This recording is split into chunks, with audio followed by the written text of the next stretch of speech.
Hi అండి, అందరికీ నమస్తే. నా రావణ్ పార్ట్ 85.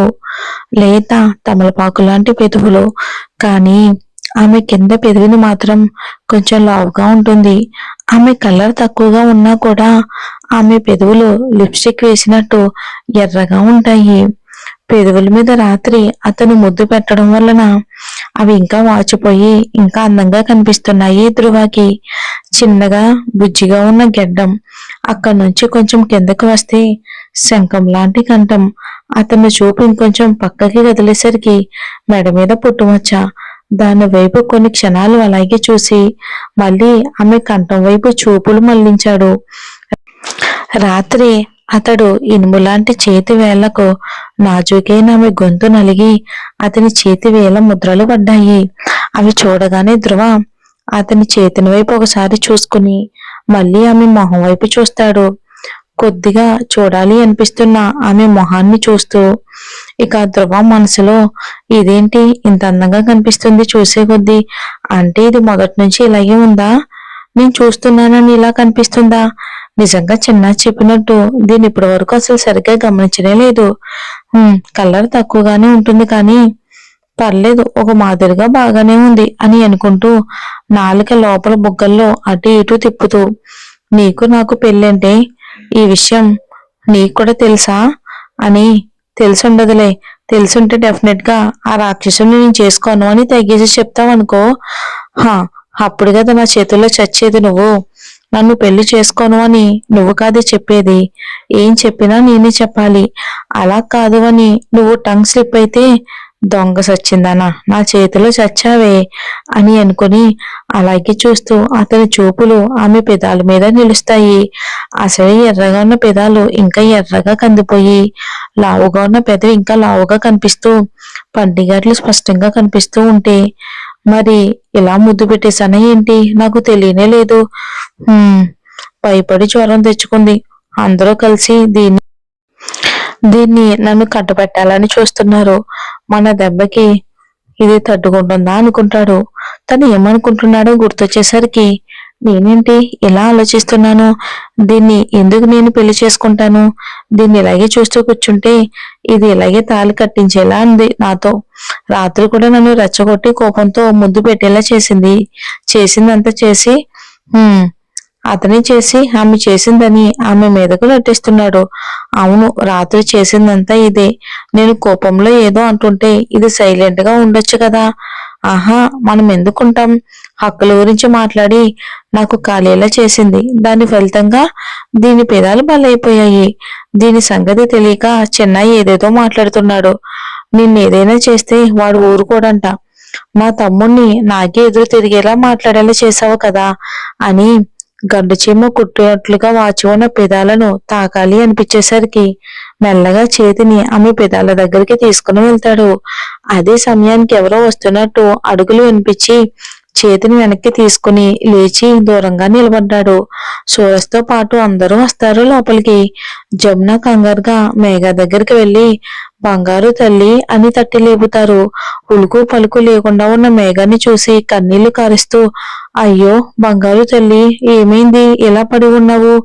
ఒళ్ళంతా ఏంటి ఇలా కాలిపోతుంది అని కంగారు పడుతూ ఏడుస్తూ ఉంటారు. తన అత్త కన్నీళ్లు చూసి ఇదంతా నా వల్లే అనిపించిన ధ్రువకి అతని ఈగో అంత సామాన్యంగా ఒప్పుకుంటుందా చెప్పండి? దాని పొగరబోతు మాటలు ఇంతవరకు తెచ్చాయి. దీనివల్ల ఇప్పుడు అందరూ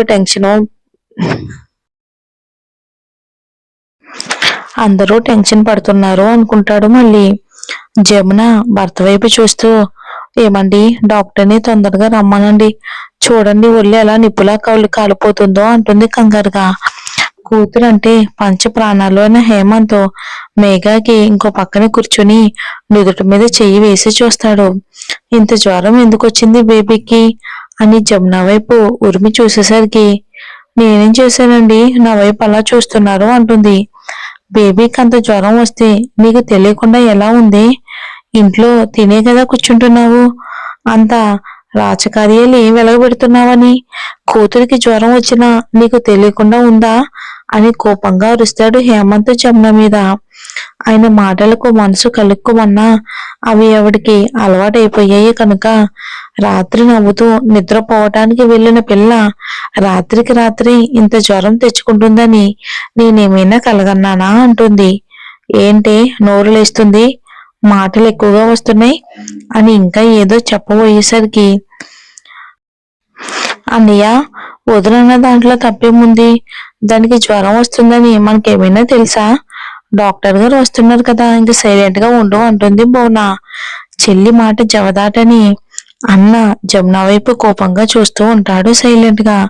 అంతలో సుమంత్ గారు లోపలికి వచ్చి మేఘ దగ్గరికి వెళ్లి తల నిమురుతూ చిట్టి తల్లి అని ఎంతో ప్రేమగా ఆప్యాయంగా పిలుస్తారు.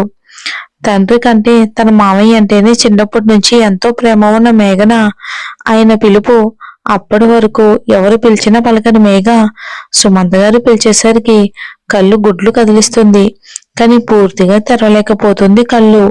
అంతలో డాక్టర్ గారు వచ్చేసరికి అందరూ కొంచెం పక్కకు జరిగి నిలబడతారు. డాక్టర్ మేఘాన్ని చెక్ చేసి ఆమె గొంతు మీద ఉన్న చేతి వేళ్లను పెదవి పైన ఉన్న పట్టి ఘాట్లను చూసి అందరినీ బయటికి పంపించి మరీ చెక్ చేస్తుంది. ఆమె అనుమానించిన విధంగా ఏమీ లేకపోయేసరికి ఫీవర్ తగ్గడానికి 2 ఇంజెక్షన్లు చేసి అందరినీ లోపలికి పిలిచి మామూలు ఫీవరే కాకపోతే దేనికి విపరీతంగా భయపడడం వలన ఇంత హై ఫీవర్ వచ్చింది అని మెడిసిన్ రాసిస్తుంది. గొంతు మీద ఆ చేతి వేలేంటి అని అడగలేకపోయింది ఆవిడ. పెద్దవాళ్ళ వ్యవహారంలో ఏం చెప్తే ఏమవుతుందో అని 1 గంటలో స్పృహ వస్తుందని మెడిసిన్ ఎలా వెయ్యాలో వివరంగా చెప్పి వెళ్ళిపోతారు డాక్టర్ గారు. అందరిలో ఒకటే అనుమానం, అసలు మేఘన దేనిని చూసి ఇంతగా భయపడింది అని. దానికి కారణమైన ధ్రువ వైపు సూరజ్ గుర్రుగా చూస్తూ ఉంటాడు. తమ్ముడి చూపుల్ని తట్టుకోలేక వాష్రూంలోకి వెళ్లి షవర్ ఆన్ చేసి దాని కింద నిలబడ్డాడు ధ్రువ. చల్లటి నీళ్లు ఒంటి మీద పడుతూ ఉంటే శరీరానికి హాయిగా అనిపిస్తుంది, కానీ మనసులో ఎన్నో ప్రశ్నలు. చిన్న చెప్పినట్టు ఆ సిద్ధు ఇంటికి చిన్న ప్రియ కూడా వెళ్ళారు కదా, మరి వాళ్ళ మీద నాకెందుకు అంత కోపం రాలేదు, ఇది వెళ్ళినందుకు నాకెందుకు అంత కోపం వచ్చింది, తన మనసుని తానే ప్రశ్నించుకుంటున్నాడు. కానీ ఆన్సర్ అంత ఈజీగా దొరికితే ఇంక లేనిది ఏముంటుంది చెప్పండి. మళ్ళీ తనే ఆన్సర్ ఇచ్చుకున్నాడు, అది నాకు చెప్పకుండా వెళ్ళినందుకు ఇంత కోపం వచ్చింది అని. ఒక్కసారిగా అతనిలో అంతరాత్మ బయటికి వచ్చి ఎదురుగా చేతులు కట్టుకుని నిలబడి, తను నీకెందుకు చెప్పి వెళ్ళాలి, ఆమె అడిగినట్టు నువ్వు తనకి ఏమవుతావని నీకు చెప్పి వెళ్ళాలి.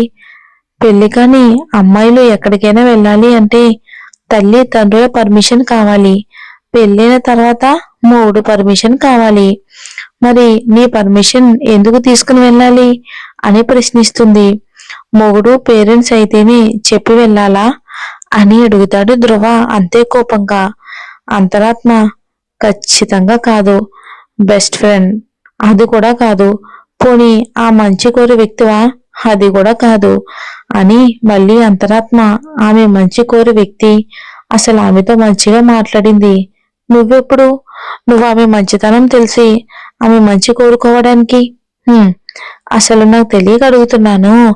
ఆమె దగ్గరకు వస్తే చిరాకు పడతావు, అలాగని ఆమెకి దూరంగా ఉంటే నచ్చదు, ఆమెతో మంచిగా మాట్లాడవు, ఎప్పుడు కోపంగానే మాట్లాడతావు, అలా అని ఆమెతో ఎవరైనా కొంచెం క్లోజ్ గా నవ్వుతూ మంచిగా మాట్లాడితే వారలేవు, ఆఖరికి నీ తమ్ముడితో మాట్లాడినా కూడా ఆమె కలర్ని చూసి ఆమె అంటేనే ఒకలాంటి అసహ్యం అని అనగానే ధ్రువ కోపంగా నాకేమీ అసహ్యం లేదు, దాని కలర్ చూస్తే నువ్వు మధ్యలోకి రాకుండా పూర్తిగా నన్ను చెప్పని ఇవాళ అని మళ్ళీ చెప్తుంది.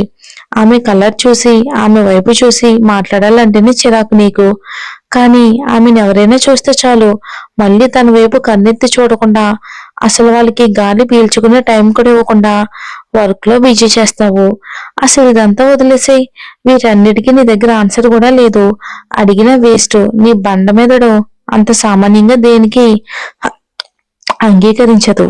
కానీ రాత్రి ఆమెను దగ్గరికి లాక్కొని పోట్లాడుతూనే ఆమె పెదవుల వైపు తెగ చూసేశావు, ఎప్పుడెప్పుడు వాటిని అందుకుందామా అని.